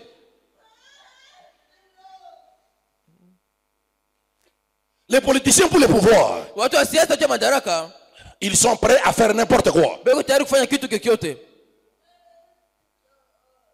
Et vous savez ce qui s'est passé? Na nini fanyika? Saoul a commencé à chercher comment je vais tuer David. Saulo anaanza kutafuta mitamuua je Daudi. Après que David a reçu l'information, Kisha Daudi kushikia ile habari, la première des choses, kitu ya kwanza il a fui Israël. alikimbia Israeli. Il est allé dans une petite ville qu'on appelait Tziklad. Akaenda mkamuji kadogo kale kanaitwa Siklag. Quand il est arrivé à Tziklad, Sasa afika pa Siklag. alors qu'il n'avait pas le trône, Japo kuwata na kiti kenyewe. la Bible dit, Biblia inasema un groupe de gens sont venus se réunir autour de David. kundi mwa watu wakia kujiunga na Daudi. Il n'était pas encore roi, Alikuwa shia kwa mais mfalme, il dirigeait déjà même dans son campement. lakini alikuwa anaongoza bantu hata mfachi kule alikuwa anajitafutia. Comme si cela ne suffisait pas. Sasa vile ile mambo yalikuwa naenea, Dieu lui dit, Mungu anamwambia le temps arrive, wakati inafika, la saison est en train de changer. wakati kuna badilika. Maintenant déplace-toi de Tziklad, Toka pa Siklag va à Hébron. uende kwa Hebroni. Il arrive à Hébron, Anafika kwa Hebroni, les anciens d'Hébron se rassemblèrent wazee wa Hebroni banajiunga, et ils viennent voir David. banakia kumwona Ils Daudi. disent à David, Banaambia Daudi, nous savons déjà tunajua que tayari l'onction de la royauté est venue sur kwamba toi. mfalme iko juu yako, Et que tu le veuilles ou pas, na upende au usipende, nous voulons te oindre tunapenda pakala mafuta comme le roi de Juda. sawa mfalme wa Yuda. À l'époque, Zamani Israël était divisé. Israeli kwa shakabulika mbipande. 10 tribus étaient à Jérusalem, Makabila 10 ilikuwa kwa Yerusalema. comme c'était Israël comme capitale de Jérusalem. Sasa vile Israeli ilikuwa na kapitali yake Yerusalem. 10 tribus étaient divisées Makabila 10 ilikuwa shakabulana. et ils s'appelaient Israël, Balikuwa njita Israel avec comme capitale Jérusalem. na kapitali hapo ilikuwa la mji munene ilikuwa Et de l'autre côté, il y avait 2 tribus qui étaient restées à Juda. upande mwingine ilikuwa makabila mbili kwa shabakia ku Et leur Yuda. capitale, c'était Hébron. Na mji hapo munene ilikuwa ni Hebroni. Et David a été premièrement oint. Na ndio pakala mafuta mara ya kwanza. Il était premièrement oint, Pakala mafuta mara ya kwanza. pas comme le roi de tout Israël, Aina sasa vile mfalme wa Israeli yote mzima. mais il était oint Lakini pakala mafuta comme le roi de 2 tribus. sasa vile mfalme wa makabila mbili. Il arrive à Hébron, Anafika kwa Hebroni, il commence à diriger. anaanza kuongoza. Une fois encore, une fois encore, une fois encore. Mara nyingine tena Saoul entend que David, il a été intronisé à Hébron. Sauli anasikia sema Daudi ampakata mafuta kwa Hebroni. Il fait un complot pour le tuer. Anafuata na shauri ya kumuua. Ça ne marche pas. Abibambe. Et quelques jours après, Kisha siku chache Dieu dit à David, Mungu anaambia tena Daudi, les 7 ans est terminé à Hébron. miaka sana malizio kwa Hebroni. Il dit l'onction que tu as reçue. Sasa upako ulipata, Dieu dit à David, Mungu anaambia Daudi, l'onction que tu as reçue, upako hii ulipata ce n'était pas seulement pour Tziklad. haikukuwa mpaka juu ya Tiklar. Ce n'était pas seulement pour Hébron, Haikukuwa mpaka juu ya Hebroni. mais c'était pour tout Israël. Ilikuwa ni juu ya Israeli yote. Déplace-toi Na tewe et toka va à Jérusalem. uende kwa Yerusalemu. Et Dieu s'arrange Mungu anafanya yote qu'avant que David n'arrive, mbele ya Daudi kufika. Saoul soit déjà tué. Sauli alikuwa amesha kumuua. Oh, j'aime le Dieu de la Bible. Na upenda Mungu wa Biblia. J'aime le terme qu'on avait utilisé l'autre jour. Napenda sema kwa ile wasemaka ile siku. Le Dieu de la Bible, c'est le moyen film. Yeye anaita mwenye filme. Moyen film. Mwenye filme. Il n'y a pas un réalisateur intelligent comme Dieu. Hakuna mtu afahamu vitu ya mafilme sawa vile Mungu. Je suis venu dire à quelqu'un, le film que Dieu est en train de tourner pour ta vie est en train d'arriver à la fin.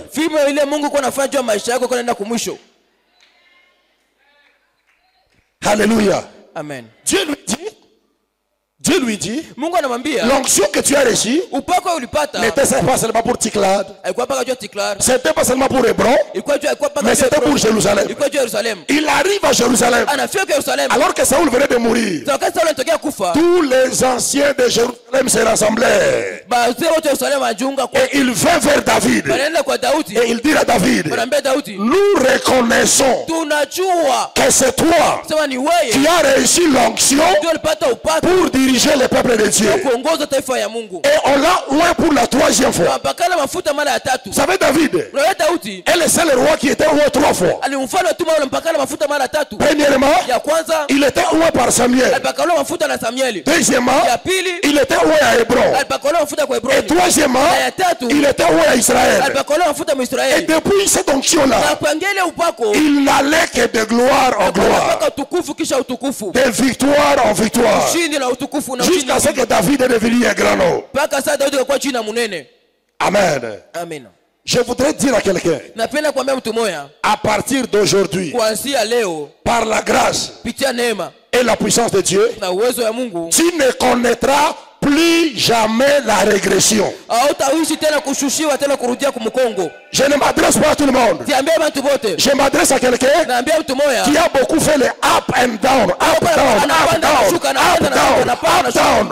Dieu m'envoie te dire ce matin, grâce à l'onction qui viendra sur ta vie ce matin, tu ne connaîtras plus jamais la régression. Si la personne à qui je m'adresse est ici, donne-moi un amen plus que tout le monde. Je lève ma main droite et je déclare, à partir d'aujourd'hui, par la grâce et la puissance de Dieu, tu prendras de l'ascendance sur tous tes semblables. Les gens avec qui vous avez fait les mêmes études, vous étiez au même niveau, à cause de l'onction qui vient sur toi ce matin, ta vie va prendre une vitesse de croisière. J'ai dit à quelqu'un ce matin, je sens dans mon esprit, il y a un homme d'affaires qui est ici. Un homme d'affaires qui est ici. Tu as connu beaucoup de pertes. Tu as connu beaucoup d'escroqueries. Dieu m'a dit de te dire, la saison de pertes est terminée. La saison de pertes est terminée. L'onction qui viendra sur toi ce matin, ton business va prendre une vitesse de croisière.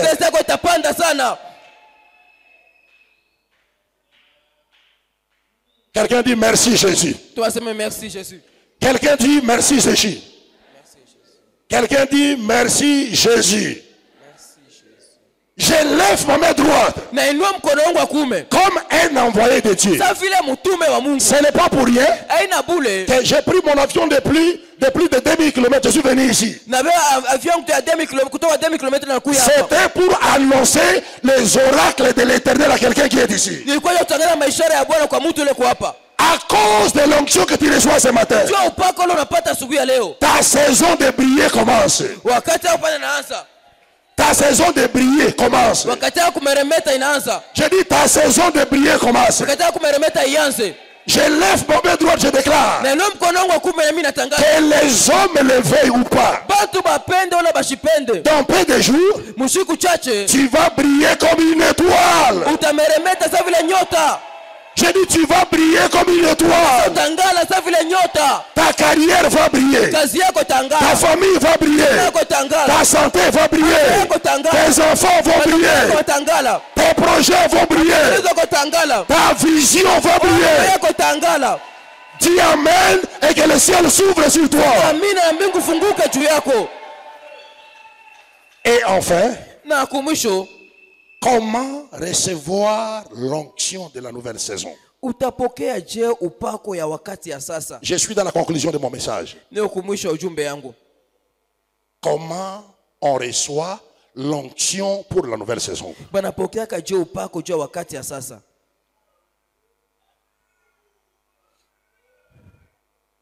Il y a plusieurs manières de recevoir l'onction pour la nouvelle saison. Peko manamuna ya mingi ya kupokea upako juu wakati ya sasa. Mais parce que je suis déjà à la fin de mon message, Juu kumisha ujumbe yangu. je voudrais seulement te montrer 3 des secrets pour libérer l'onction surnaturelle de la nouvelle saison sur ta vie. Na pepo pacha tu masiri tatu ya kufungula upako ya kufungula siri ya upako ya sasa ya maisha yako. Comment activer l'onction de la nouvelle saison? Utachemusha juu upako ya wakati ya sasa. Numéro 1, Ya kwanza, par la consécration totale. kupitia kujitoa kwa wewe wote wala kwa ujumla. Le mot consécration veut dire tout simplement sanctification. Ili kujitoa mbele tu kusema utakaso. Être mis à part pour Kuwekwa pembeni juu ya Mungu. bien-aimé dans le Seigneur. Wapendwa katika Bwana. Tu ne peux pas jouer le jeu du péché, Hauwezi kufanya michezo ya dhambi, jouer le jeu de vivre dans le péché fanya maisha ya kuishi mzambi et dire que tu attends la nouvelle saison. na sio unangojea wakati ya sasa. Tu es un aventurier. Kweli kwa aventurier.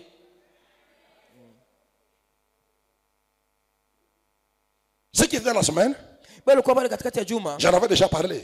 nilisema tayari. J'ai dit la nouvelle, j'avais dit le péché, Nilisema dhambi ça fait 2 choses dans votre nouvelle saison. inafanya vitu viwili mbele ya wakati ya sasa kufika. La première, Ya kwanza, le péché souille votre nouvelle saison. dhambi inakuwa na chafula wakati yenu ya sasa. Quand tu penses que tu es en train de trouver le plaisir là, Sasa unaanza unapata furaha pale. tu es en train de souiller ta nouvelle saison sans le savoir. Uko na chafula wakati yako ya sasa pasipo kujua. Et la deuxième chose, Na kitu ya pili, le péché avorte ta nouvelle saison. dhambi inakuwa na pomola wala inaharibu wakati yako ya sasa. J'aime ce que la Bible dit. Napenda Biblia inasema, Psaume chapitre 45 verset 7. Zaburi 45 mstari wa 7. 45 verset 7. Kwa 45 mstari wa 7. La Bible dit, Biblia inasema, tu aimes la justice unapenda haki et tu hais la méchanceté. na unachukia uovu. C'est pourquoi, oh Dieu, Ndio maana Mungu, ton Dieu t'a oint d'une huile de joie Mungu alikujaa na furaha par privilège sur tes collègues. kupitia bahati juu ya marafiki yako wenzako. Pourquoi ton Dieu Jua nini Mungu wako t'a oint d'une huile de joie alikupakala mafuta ya furaha par privilège sur tes collègues? kupatia bahati kupita Parce benjako. que tu aimes la justice Si unapenda haki et tu hais la méchanceté. na unachukia uovu wala Si bubaya. tu choisis la justice Sasa unachakula haki et tu hais la vie du péché, na unachukia maisha ya dhambi, ton Dieu va te oindre Mungu atakupakala mafuta d'une huile de joie mafuta ya furaha par privilège sur tes collègues. kupitia apatia bahati kupita benjako. Si tu veux vivre une nouvelle saison, Kama unapenda kuishi wakati ya sasa, je t'en supplie mon frère, na kusii ndugu yangu, je t'en supplie ma na sœur, kusii dada yangu, mets de l'ordre dans ta vie. weka usawa mu maisha yako. Bon, généralement, je sais qu'ici, Kwa ujumla najua kusema les gens hapo, ne disent plus beaucoup amen. Hein. watu wasemake amina sana. Je n'en ai même plus besoin maintenant. Sina tena hiyo lazima hapa. J'ai simplement besoin que vous connaissiez la vérité. Napenda tu mjue ukweli. Parce que la Bible dit, Biblia inasema vous connaîtrez la vérité najua ukweli et que tu sois d'accord avec ça ou pas, uitike wala hapana. Hii ce sont des vérités bibliques immuables. ni maokola ya Biblia ile batashimishaka. Mais j'ai une bonne nouvelle pour toi. Niko na habari njema juu yako. Pendant que je parle ici, Zani niko nasema hapa, si tu te retrouves dans le péché, kama unajikuta mzambi, la bonne nouvelle habari njema, est que Dieu n'est pas à la recherche de quelqu'un pour tuer. Mungu ashitafute mtu juu kumuua, hapana. Il est à la recherche de quelqu'un pour pardonner. Iko mtafuta mtu juu kumsamehe. Vous savez, pasteur, j'ai toujours dit ceci. Nasema kila mara hivi pastor, Quand on parle de la sanctification, sasa semezea juu utakaso, il y a beaucoup de gens qui n'expliquent pas bien la sanctification. pa watu wafasiri yake mzuri maana. Permettez-moi que je le dise en un mot. Mruhusu niseme maneno moja. Écoutez-moi, église. Mshikie mzuri kanisa.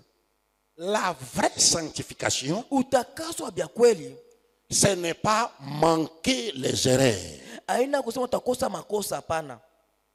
Mais la vraie sanctification, Utakaso bya kweli c'est apprendre à être sincère devant Dieu. ni kufunda kwa wa haki mbele ya Mungu. Quand tu tombes dans le péché, Sasa unaanguka mzambi, il faut avoir des dispositions que j'ai péché et je dois absolument me repentir. unapaswa kuwa na ile roho, sasa nilifanya dhambi na napaswa kweli kweli kutubu. Parce que si nous définissons la sanctification Juu katoleta maana ya utakaso, comme le fait de ne pas commettre des erreurs, sasa vile ale kusema utafanya kama alors nous kosa. tous ici, Sasa si wote il n'y hapa aura personne qui ne connaîtra jamais la sanctification. hakuna mtu anapata utakaso. Parce que nous commettons des erreurs. Paul dit nous brochons d'une manière, tantôt d'une autre. Pele Paulo sasa tunaanguka namna mwa nyingine. Mais la vraie sanctification Lakini utakaso vya kweli apprend à être sincère devant Dieu. funda kwa wa haki mbele ya Mungu. Quand tu es tombé, tu es tombé. Sasa ulianguka. Quand tu as fait ce qui n'est pas bien, Sasa ulifanya bila mzuri. n'essaye pas de te justifier. Usipima kujisemelea. Tu viens devant lui Unakuya mbele yake avec un cœur repentant. na roho kweli ya kitubio. Tu dis, papa, Sasa papa, j'ai reconnu. mimi natambua. En tant qu'être humain, j'ai failli encore devant toi. Sasa vile mtu nilianguka tena mbele yako. Aie pitié de moi Unishikilie buluma et relève-moi. na uninue. Je dis, Dieu termine avec toi seulement là-bas. Mungu anamalizana na anamalizana. Les hommes peuvent continuer à parler, Bantu waza mais kuendelea. si tu as été sincère dans ta prière, tu as réparé avec Dieu. Kama ulikuwa wa haki maombi yako ulitengeneza na Mungu. Reçois cette grâce au nom de Jésus. Pokea ile neema kwa jina la Yesu. Oh, je disais à quelqu'un, reçois cette grâce au nom de Jésus. Pokea ile neema kwa jina la Yesu.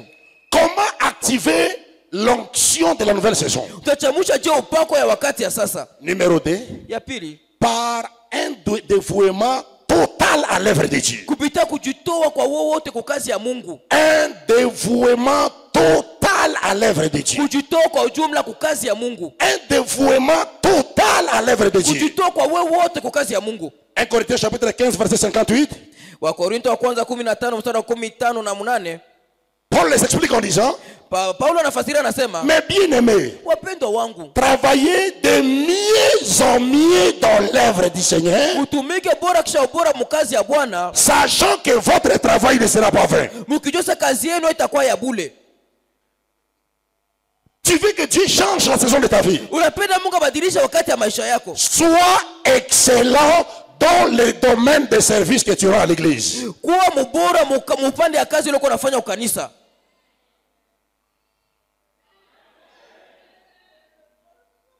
Tu ne peux pas faire l'œuvre de Dieu avec autant de négligence. Utafanya kazi ya Mungu na buzembe. Et tu attends à ce que le même Dieu puisse changer la saison de ta vie. Na unachunga ule Mungu mwema badilishe wakati ya maisha yako. Tu es un rêveur. Uko mtu unalota. Quand Dieu n'a pas d'intérêt en toi, Kama Mungu ana mafaida yake ndani yako, il ne s'occupera pas trop de tes affaires. yeye ataangalia bila uko unafanya wala Il biashara est yako. d'abord préoccupé Yeye anasumbukia mbele par ceux qui sont préoccupés par l'avancement de son royaume. kubona kuna sumbukia maendeleo ya ufalme yake. Si tu es ouvrier dans cette église, Kama uko mfanya kazi mu kanisa, sois parmi les meilleurs et les excellents ouvriers. kuwa katikati ya wabora wale wako wako. Et il finira par changer la saison de ta vie. Na tafika kwa kubadilisha wakati ya maisha yako. Qui a dit amen? Nani anasema amina? Qui a dit amen? Nani anasema amina? Regarde ton voisin, demande-lui, qu'est-ce que toi tu fais à l'église ici, pour la gloire de Dieu. C'est moi qui t'envoie. Si c'est fâche, dis-lui, c'est pas moi, c'est le pasteur.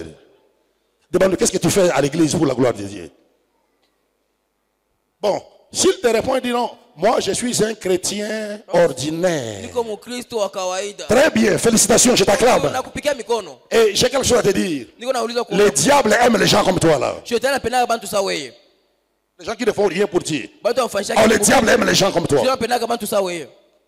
Continue à être un chrétien ordinaire. Endelea kuwa tu mkristo wa kawaida. Mais si tu fais quelque chose pour Dieu, Iko bado kunafanyisha Mungu kitu fulani. reçois la grâce d'être parmi les meilleurs. Pokea neema ya kuwa katikati ya wabora. Je dis, reçois la grâce d'être parmi les meilleurs. Pokea neema ya kuwa katikati ya wabora. Et l'onction de changement de saison viendra sur toi. Na upako wa madiliko ya wakati itakuwa juu yako. Et enfin, Na pour kumwisho. terminer, Cha kumaliza. comment activer l'onction de la nouvelle saison? Tachemusha je upako ya wakati ya sasa Par une offrande d'alliance. kupitia sadaka ya agano. Par une offrande d'alliance. Kupitia sadaka ya agano. Autrement dit, par un sacrifice. Kwa sababu Mungu kupitia sadaka wala kutuma toleo. C'est étonnant de voir ce qui s'est passé dans le texte qu'on a lu ici.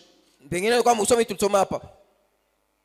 Le père de David, Babake Daudi, j'ai beaucoup aimé les commentaires que le pasteur a fait après le message du 3e jour sur le fils d'Isaacar. napenda sana makomentari ile pastor alisema siku ya tatu juu ya wana wa Isakar. Le père de David Babake Daudi était de la race des fils d'Isaacar. alikuwa kizazi ya wana wa Isakar. Je vais t'expliquer. Takufasiria.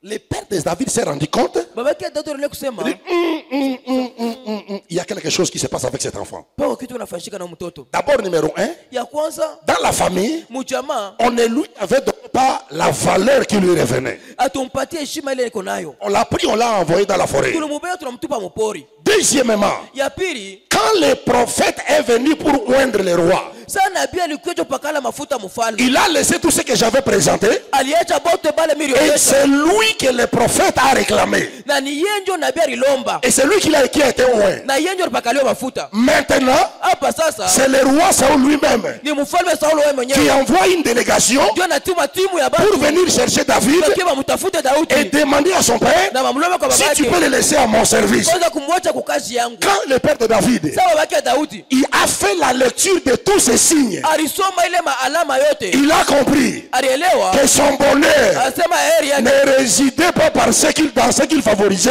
Alikuwa anaikalia kubali alikuwa anapatia mais que son bonheur lakini heri yake. résidait dans ces garçons qu'il avait négligés. Ilikuwa anaikalia kwa kiano ile alikuwa Il anabeua. a directement lu les signes. Alisoma paka pale maalama. Parce que dans la vie, Juu maisha. il y a toujours des signes qui annoncent Sawa paka maalama ile que inatangaza. la saison est en train de changer. Sasa wakati iko nabadilika. Et qu'est-ce qu'il a fait? Nafanya nini? Quand il a lu les signes de changement, Sasa soma alama ya mabadiliko. il a dit à l'envoyé, à la délégation, Aliambia ile timu j'accepte de libérer David, mais attendez un peu. naitia kumtuma Daudi lakini mchunge kiloko. Ils ont entendu. Balichunga. Il est allé rapidement chercher une âne. Akaenda katafuta punda. Il a amené l'âne. Analeta punda. Il a cherché une grande quantité de pain. Alichakula akaenda kwa mikate ya mingi. Il a chargé sur l'âne. Akaweka pa punda. La Bible dit qu'il est allé prendre un chevreau. Biblia inasema ya mwana mbuzi. Un chevreau qu'il a apprêté, il a mis sur l'âne. Akabeba mtoto wa mbuzi akaweka pa punda. Et il a dit ceci. Na asema hivi, Quand le petit David arrivera chez le roi, sasa mtoto Daudi atafika kwa mfalme. demandez au roi Mulombe mfalme, de recevoir ses offrandes de mes mains. apokei masadaka kutoka mikono yangu. Pourquoi il avait fait ça? Jua nini alifanya vile? Parce que c'était un juif. Jua alikuwa ni Muyuda. Et les juifs savent Na Bayuda banajua. que quand la saison est sur le point de changer, Sasa wakati ko panuta kubadilika, spirituellement, mukiro il faut toujours payer un sacrifice inabeba kutoa sadaka. qui va activer cette chose-là que Dieu est sur le point de faire dans ta vie. Ile tachamusha kitu kile Mungu kwa panuta kufanya maisha yako. Frères et sœurs, Banduku na badala. la Bible déclare Biblia inatangaza dans Psaume chapitre 126, Mzaburi 126 versets 5 et 6, mstari wa 5 wa 6. la Bible dit, Biblia inasema ceux qui sèment avec larmes bale uko napanda na machozi moissonneront avec les cris d'allégresse. batavuna na malalamiko ya shangwe. Celui qui marche en pleurant, Ule unatembea na kulia, quand il porte la semence, sasa uko napanda mbegu, revient avec allégresse anashuka na shangwe, quand il porte la gerbe. sasa uko natoa mikufu. Amen. Amen. Lorsque tu lis les signes Sasa unasoma alama de la nouvelle saison, ya wakati ya sasa, lorsque tu comprends sasa unaelewa que Dieu est sur le point de changer la saison de ma vie, Mungu po munukta kubadilisha wakati ya maisha yangu. en tant qu'enfant de Dieu, Sasa vile mtoto wa Mungu il faut toujours inapaswa faire un petit sacrifice. kufanya sadaka kidogo. C'est très significatif dans le monde spirituel. Inakuwa na maana sana mulimwengu wa kiroho. Est-ce que je parle à quelqu'un? Eti nasema na mtu moya. Est-ce que je parle à quelqu'un? Eti nisema na mtu moya. Le vendredi, Siku ya tano, quand on a fini le service ici, sasa tulisha kazi hapa. le pasteur est monté, Pastor alipanda, je suis allé m'asseoir. nikaenda kuikala. Et pendant que je priais, Sasa nilikuwa naomba, je vis une vision claire. niona onyo mwa wazi. Je l'ai partagé avec le pasteur. Nilisumbulia na pastor. Je vis un homme venir ici, mais il se tient devant moi. Niliona mtu anakia parashima mbele yangu. Il était habillé à tout blanc. Alikuwa shavala manguo meupe. Il a pris 100 enveloppes entre ses mains. Abeba envelope mikono yake. Et il m'a donné. Na alinipatia. Sur la première enveloppe était écrit Pa envelope ya kwanza bado naandikiwa l'onction pour la nouvelle saison. upako juu ya wakati ya sasa. J'ai dit, for what? Nikasema juu ya nini? Il m'a dit, Ananiambia il y a des gens peko bantu que j'ai déjà planifié leur nouvelle saison. bali nisha kupanga wakati yabo ya sasa. Je veux qu'ils puissent activer cela par ces enveloppes. Napenda bachemusha ya kupitia hii envelope.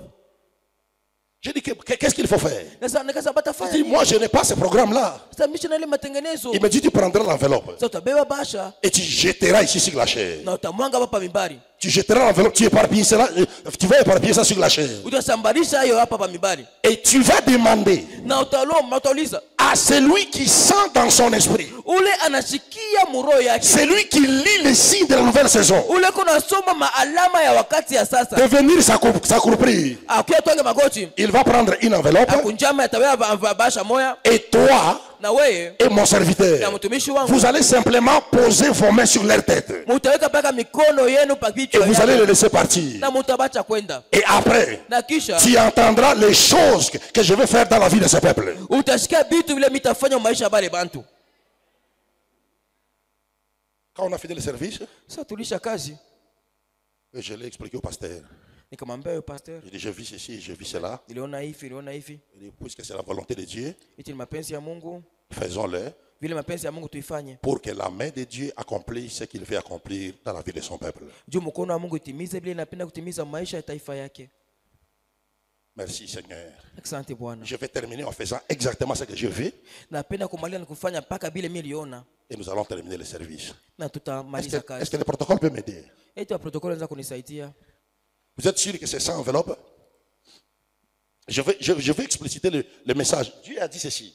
Mungu alisema hivi. Je vais faire du bien, je vais faire du bien à tout le monde. Napenda kufanisha bantu bote bitu bizuri. Tout le monde dans l'église. Mtu wote kanisa. Mais ces 100 personnes, Lakini batu 100 ce sont des gens que j'ai déjà programmé leur nouvelle saison. ni batu wale nicha kutayarisha na kupanga wakati yabo ya sasa. Ça se passera d'une manière particulière. Itafanyika munamuna ya upekee. Et j'ai l'habitude de dire, Na niko nazoza kusema si tu ne sens pas dans ton esprit kama aushikie muroho yako, ou dans ton cœur muroho yako, que tu fais partie de ces gens, kama uko katikati ya bale bantu, n'essaye pas de venir ici.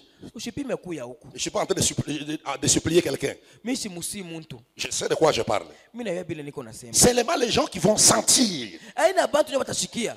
qu'il y a une connexion Sepeko kuchomekewa entre ma destinée kati ya maisha yangu et cet acte que je vais poser. na hii tendo mimi napenda kufanya.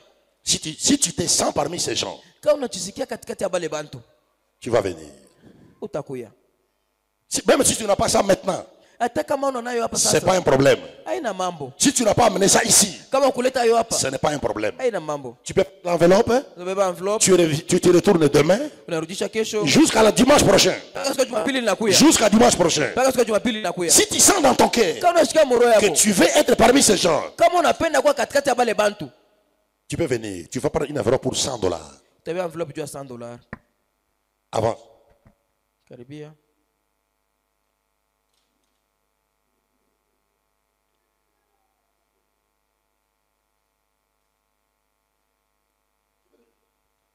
Tu peux déjà avancer, on n'a pas beaucoup de temps. J'ai dit, si tu ne sens rien, ne viens pas. Na wasema kama ushikie kitu, Seulement quand tu sens cette conviction, là tu viens. sasa unasikia tu hakikisho unakuya.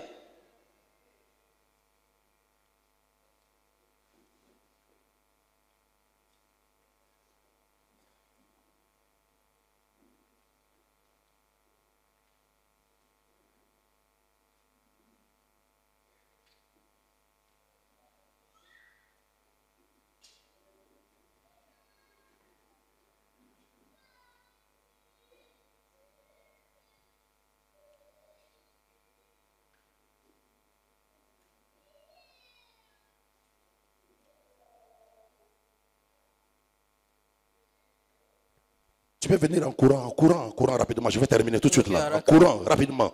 Kimbia mbio mbio.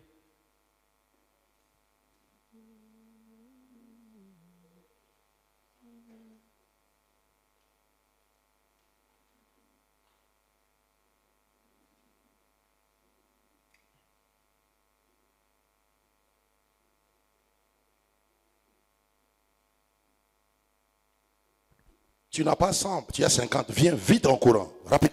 Ana $100 kuna 50. Vite en courant, on n'a pas le temps. On est en train de terminer le service.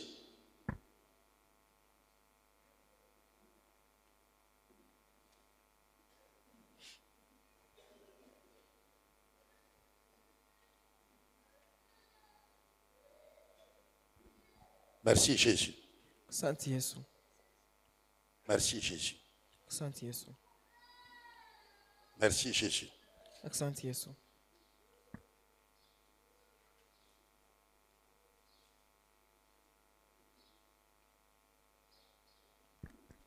Je suis sûr que tu es en train de compter. Remettez au pasteur. Na kisha sema kuna balula. Si tu as ça, tu remets au pasteur. Kama kuna hayo unampatia pasteur. Je suis sûr que notre ami de protocole est en train de compter. Na kisha sema protokole tuko na balula.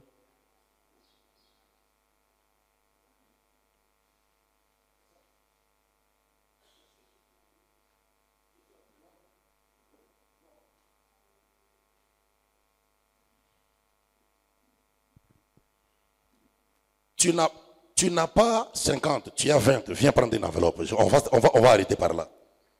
Ona 50 kuna 20 kia bea basha utashimamia pale.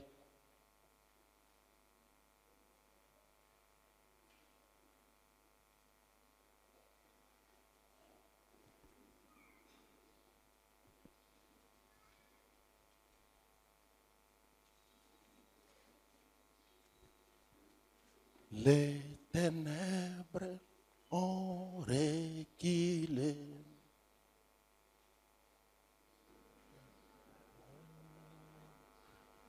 On peut nous aider avec la chorale? Tutusaidia na kwaya. Devant l'œuvre de la croix,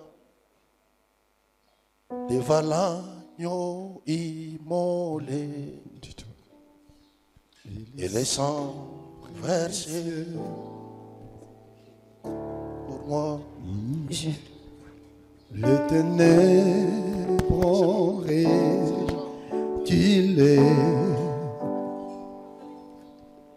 devant l'œuvre de la croix, devant l'agneau, devant l'agneau.